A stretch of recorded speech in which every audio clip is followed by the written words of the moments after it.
Sahabat Fresh Juice, saya Yofi dan Natasha. Sesaat lagi kita akan mendengarkan Fresh Juice.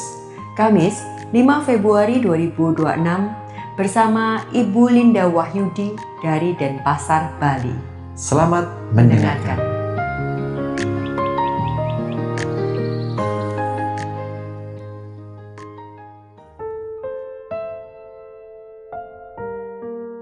Shalom, halo sahabat Fresh Juice yang terkasih. Jumpa lagi bersama saya Linda Wahyudi dari Denpasar. Hari ini Kamis 5 Februari 2026 merupakan peringatan wajib Santa Agatha, perawan dan martir. Dan gereja mengajak kita untuk merenungkan Injil Markus bab 6 ayat 7 sampai 13. Mari kita bersama-sama mendengarkan Injil Tuhan.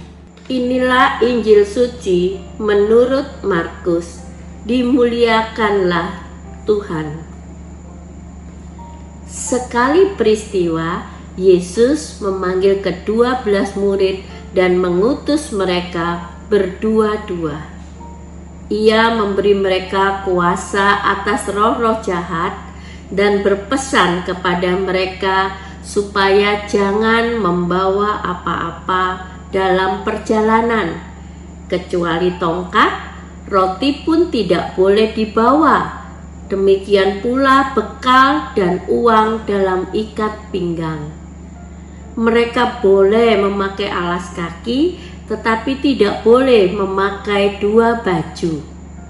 Kata Yesus selanjutnya kepada murid-murid itu, "Kalau di suatu tempat kamu sudah diterima dalam suatu rumah, tinggallah di situ sampai kamu berangkat dari tempat itu.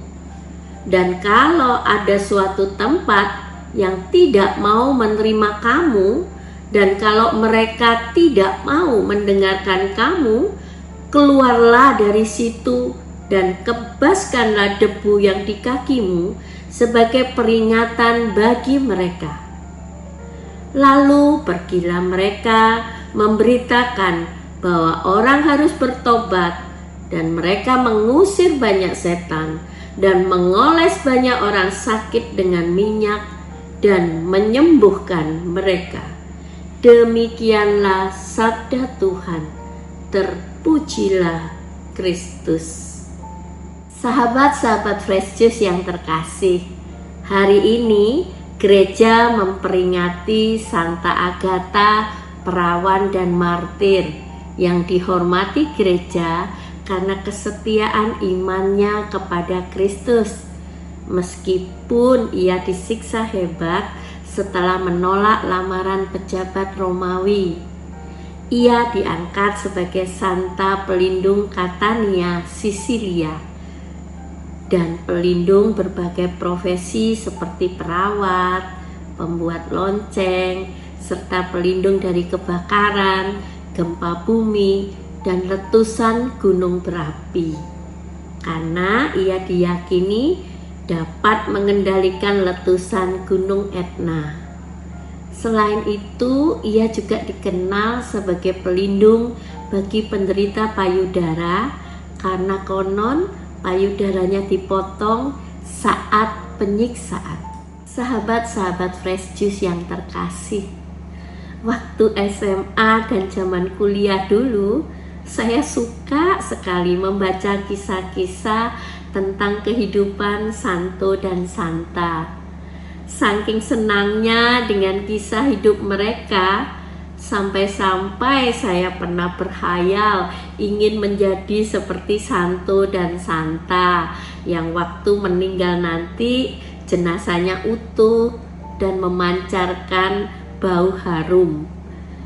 Bila sekarang saya ingat-ingat lagi pemikiran-pemikiran saya saat itu, saya bisa senyum-senyum sendiri betapa naifnya saya saat itu.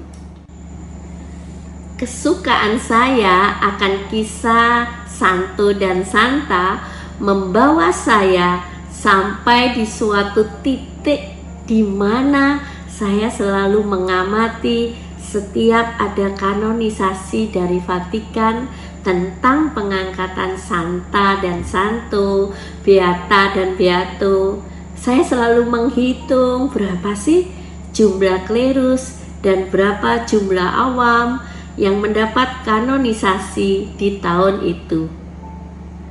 Dan pengamatan saya ini sampai pada pertanyaan saya kepada diri saya sendiri. Mengapa ya pencapaian gelar kekudusan ini sebagian besar didapat oleh para klerus dan biarawan-biarawati? Mengapa sih kaum awam hanya sebagian kecil saja yang bisa sampai ke sana? Dan jawaban yang saya temukan adalah bahwa para klerus dan biarawan-biarawati mempunyai fasilitas yang lebih banyak untuk menjadi kudus dibandingkan para awam. Mereka hidup selibat dan difokuskan untuk belajar kitab suci, filsafat, dogma gereja, dan lain-lain, dan lain-lain, dan lain-lainnya. Yang pasti, ilmu yang mereka dapatkan akan mempengaruhi pola pikir dan kehidupan mereka dalam keseharian. Ditunjang lagi, mereka berada di dalam komunitas dan lingkungan yang mempolakan kehidupan doa yang teratur, terarah, dan hidup mereka sungguh berdekatan dengan kapela, altar, dan ruang doa. Hidup mereka relatif tidak perlu memikirkan masalah kebutuhan materi yang membuat kehidupan ini bisa berlangsung. Semua sudah dipenuhi dan disediakan. Fokus mereka lebih pada pelayanan dan bagaimana dapat menghantarkan umat kepada Tuhan dan menghadirkan Tuhan dalam kehidupan umat.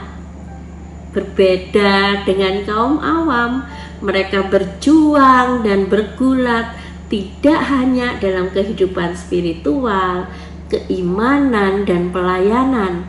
Mereka masih punya tanggung jawab memenuhi kebutuhan materi untuk kehidupan seluruh keluarga agar bisa berlangsung dengan baik. Dari rumah sampai kendaraan, dari pakaian sampai makanan dan kesehatan. Dan kadang tantangan kehidupan yang keras mengignore segala fokus ke kegiatan kerohanian, termasuk ke kehidupan komunitas gereja.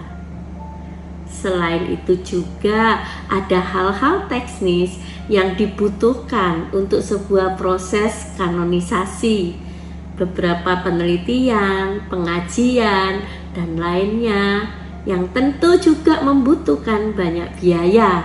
Hal ini tentu cukup sulit bagi kaum awam dibandingkan dengan mereka yang tergabung dalam sebuah kongregasi maupun diosesan.